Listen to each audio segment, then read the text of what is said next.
Dirgahayu Republik Indonesia yang ke-75 tahun merdeka.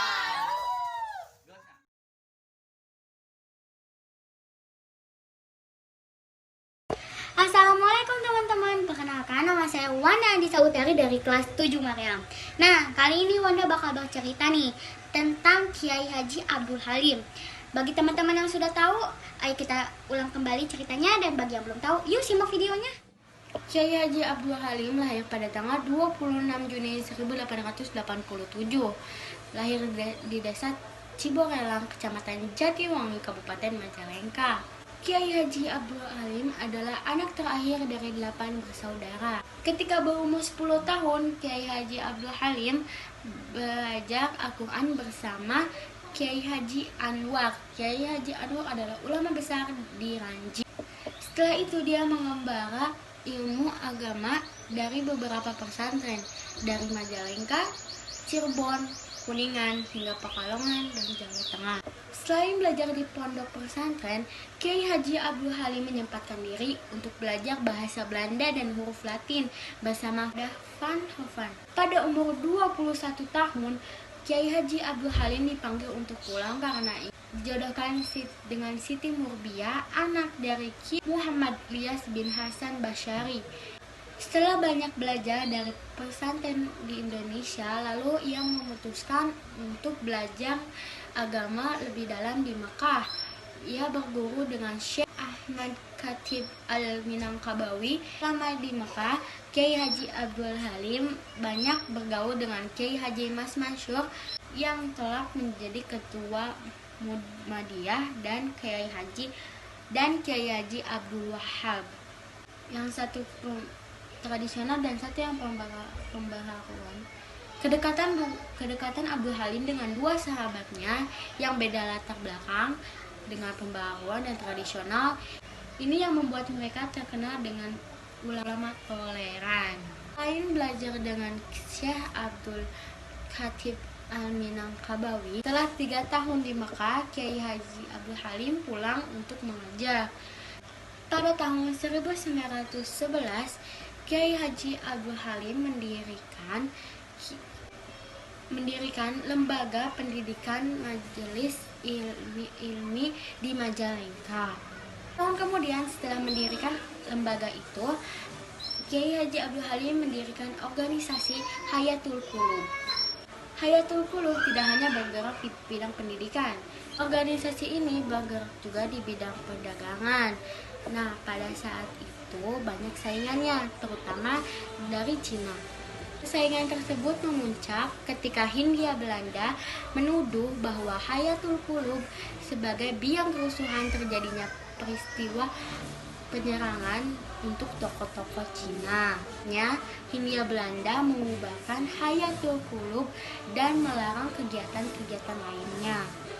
Meneruskan perjuangan Islam di bidang pendidikan. Pada tanggal 16 Mei 1916, akhirnya Kiai Haji Abdul Halim mendirikan lembaga pendidikan agama Islam yang bernama Jamiah Al-Nats Al-Muta'alimin, yaitu artinya perkumpulan pertolongan untuk belajar.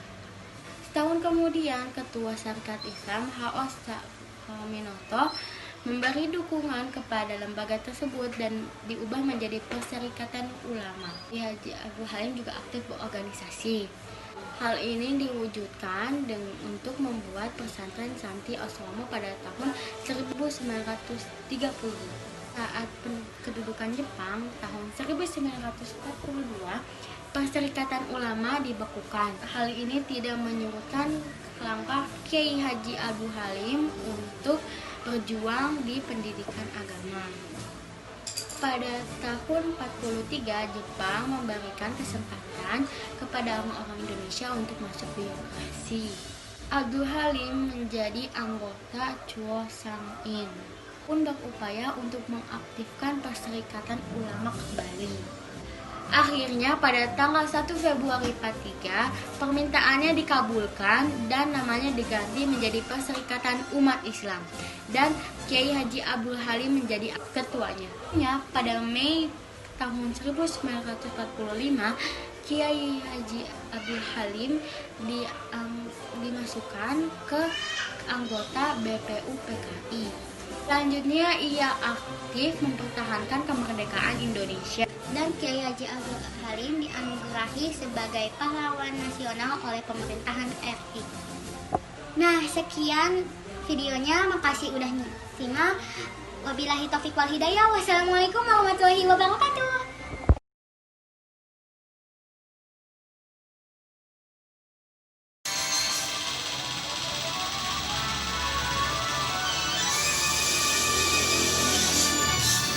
17 Agustus tahun 45, itulah hari kemerdekaan kita. Hari merdeka, nusa dan bangsa, hari lahirnya bangsa Indonesia. Merdeka, sekali merdeka tetap merdeka, selama hayat masih dikandung badan. Kita tetap setia mempertahankan Indonesia. Kita tetap setia membela negara kita.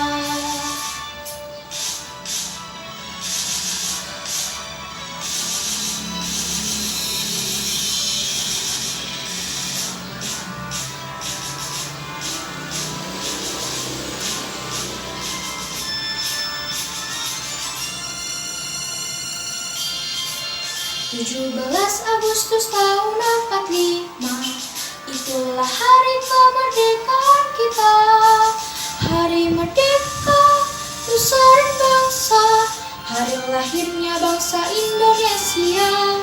Merdeka, sekali merdeka tetap merdeka, selama hayat masih dikandung badan. Kita tetap setia mempertahankan Indonesia. Kita tetap setia membela negara kita. 17 Agustus tahun 45, itulah hari kemerdekaan kita. Hari merdeka, nusa dan bangsa, hari lahirnya bangsa Indonesia. Merdeka, sekali merdeka tetap merdeka, selama hayat masih dikandung badan. Kita tetap setia mempertahankan Indonesia. Kita tetap setia membela negara kita.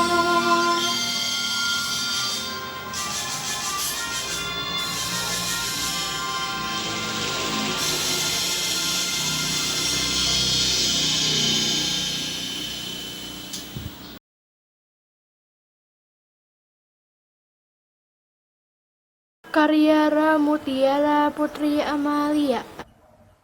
Kita beda, kita sama. Tanah airku diizinkan diinjak oleh perbedaan. Perbedaan kepercayaan, perbedaan budaya dan bahasa. Saya menentang untuk didiamkan. Ketidakadilan yang dibiasakan. Tak ada rasa kebersamaan yang dirasakan. Tak ada kebersamaan yang dibiasakan. Perlakuan yang dibedakan itu salah. Kita satu. Tetesan darah berwarna merah. Helai rambut sama hitam. Walau perbedaan itu nyata. Antara si kaya dan si miskin, antara pejabat dan rakyat, kita tetap satu. Karena kita saling membutuhkan. Dalam suatu tawa, dalam suatu luka, dalam suatu renungan yang tersekap oleh keberagaman dan mengikuti indahnya perbedaan. seperti sebuah alunan akan sebuah persatuan. Dari dua sisi mata Garuda, berdiri sama tinggi, duduk sama rendah. Kita harus merajut kebersamaan untuk saling mengenal dan saling melengkapi. Karena kita Indonesia, Bhinneka Tunggal Ika.